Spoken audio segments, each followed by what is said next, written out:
Assalamualaikum dan a very good morning. Saya perkenalkan diri saya Suhaida binti Ismail, umur 60 tahun tahun ni, tahun kuda.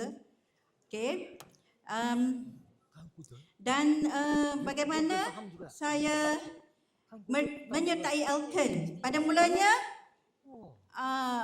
saya beli biopure kerana rumah saya tepi sungai. Jadi air sangat kotor masa tu. Lepas tu bila saya dah mula mengenali MRT, saya terus menggunakan MRT untuk keluarga, untuk anak-anak lah utamanya kan. Dan saya banyak on off lah sebab saya masa saya kerja sebagai guru dan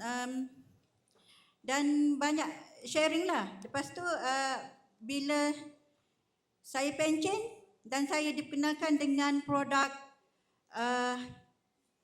Genki, saya dah jatuh cinta dan lebih mendalam dengan produk Genki ni dan saya memiliki semua Genki inhaler, base dan juga hydromi. Alhamdulillah dan saya akan cuba lebih fokus walaupun sebelum ni saya ada 5 orang upline, 3 orang dah hilang.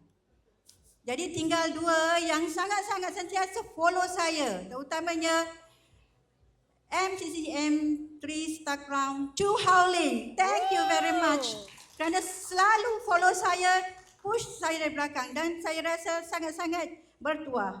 Dan dengan kata-kata motivasi saya, jangan pernah putus asa dan sentiasalah fokus. Thank you. Welcome.